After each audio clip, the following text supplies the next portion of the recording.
desknya juga tertulis, apapun yang mereka lakukan harus tertulis, kan seperti itu.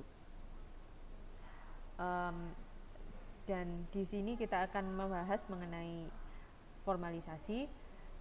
Yang berikutnya, jika formalisasi itu tinggi, maka uraian jabatan atau job description atau keterangan mengenai tugas-tugas perlu jelas, terinci, dan baku. Standarisasi meningkat, maka peraturan dan prosedur kerja pun harus meningkat. Seperti itu. Jadi jika semakin dia formal, semuanya itu harus dijelaskan secara terinci serta baku dan sesuai dengan atau terstandarisasi, seperti itu. Kemudian kalau kita tadi berpikir formalisasi semuanya tertulis, apakah benar formalisasi itu selalu tertulis?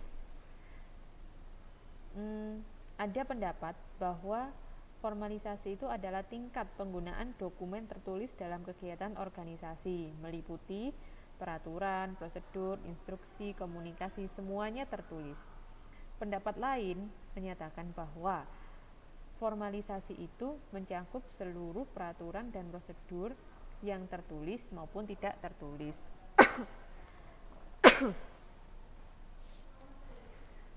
Jadi formalisasi itu tidak selalu tertulis, karena di sini juga ada yang menjelaskan seluruh peraturan dan prosedur tertulis maupun tidak tertulis, seperti itu. Lalu apakah atau bagaimanakah cara kita mengukur derajat formalisasi? Yang pertama, dengan memeriksa banyaknya dokumen resmi. Jika dokumen resmi itu rinci dan banyak, itu maka derajat formalisasinya tinggi. Selain itu, mempertimbangkan sikap karyawan. Bagaimana karyawan itu mentaati seluruh prosedur yang tertulis tersebut. Yang ketiga, mempertimbangkan kejelasan prosedur kerja. Yang keempat, memeriksa konsistensi organisasi. Dari keempat pengukuran derajat formalisasi ini dapat kita ketahui bahwa formalisasi itu tidak hanya merupakan tertulis, merupakan sesuatu yang tertulis, tetapi juga kita mengetahui atau mengukur attitude karyawan atau kelakuan karyawan. Yang nomor 2 ini, mempertimbangkan sikap karyawan. Ini termasuk dalam formalisasi. Jadi tidak selalu formalisasi itu tertulis. Seperti itu.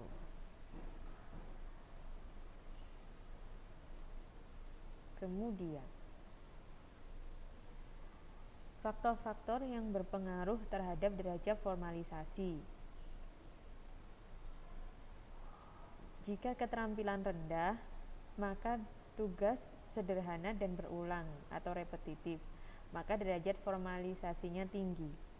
Jika tingkat profesionalnya tinggi, formalisasinya rendah. Tingkat hierarki tinggi, dia akan jarang melakukan repetitif atau tugas yang berulang, maka derajat formalisasinya rendah. Dan jenis pekerjaan berpengaruh pada derajat formalisasi.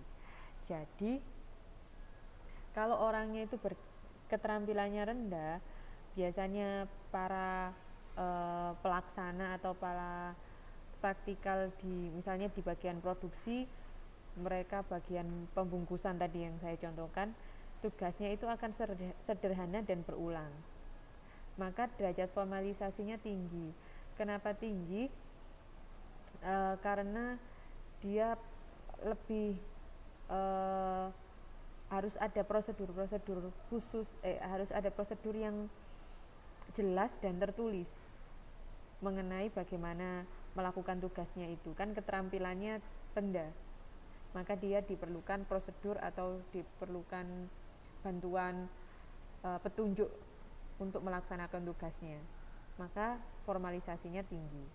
Jika dia profesional, maka formalisasinya rendah, karena umumnya seorang profesional itu tidak begitu suka diatur.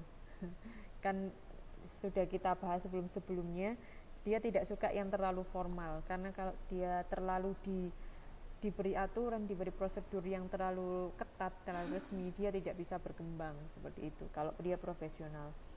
Kemudian tingkat hierarki tinggi, maka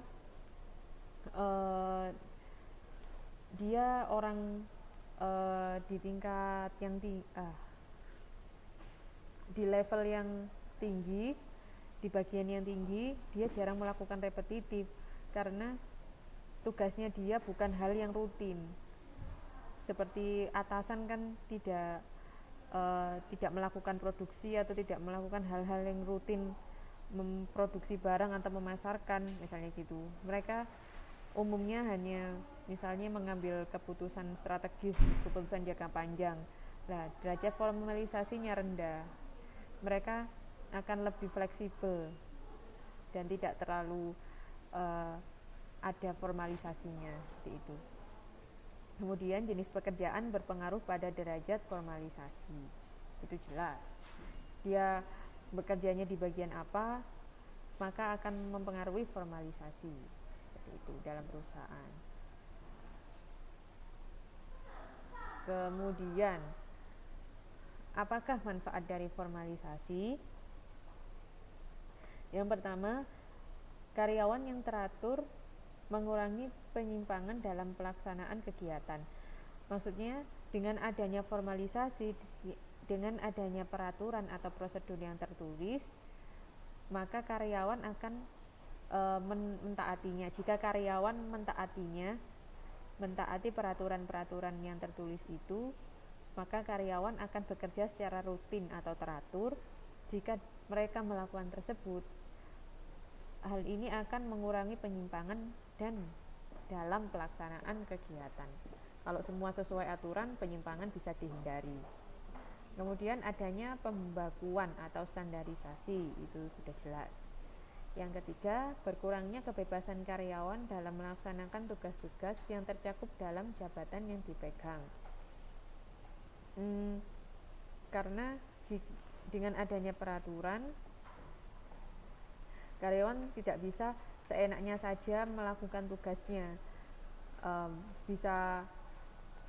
Maksudnya karyawan tidak bisa seenaknya, misalnya dalam prosedur itu ditentukan kamu mengerjakan ini waktunya 1 jam. Jika dengan adanya peraturan tersebut, karyawan tidak bisa seenaknya sendiri melakukan tugas ini selama berjam-jam, lebih dari 1 jam itu, maka itu berkurangnya kebebasan karyawan dalam melaksanakan tugas. Ini juga mungkin bisa berkaitan dengan mengurangi penyimpangan seperti itu. Yang keempat, perusahaan bisa berhemat karena karyawan. Maksudnya di sini karyawannya kan bisa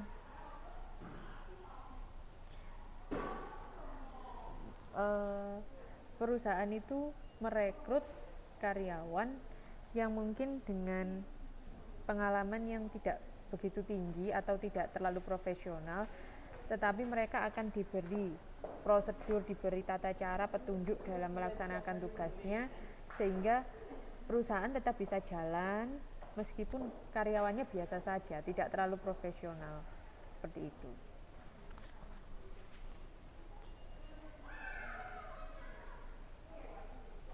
Kemudian formalisasi dan tenaga profesional. Ternyata formalisasi itu tidak hanya dilakukan sendiri oleh perusahaan, tetapi perusahaan juga bisa meminjam tenaga profesional. Istilahnya di sini membeli tenaga profesional. Profesionalisasi mengusahakan agar tenaga kerja mengadopsi formalisasi dan memasukkannya ke dalam diri sendiri masing-masing sebagai kebiasaan ataupun perilaku atau internalized behavior. Formalisasi dapat dicapai dengan membuat sendiri atau membeli. Tujuan dari formalisasi, tujuan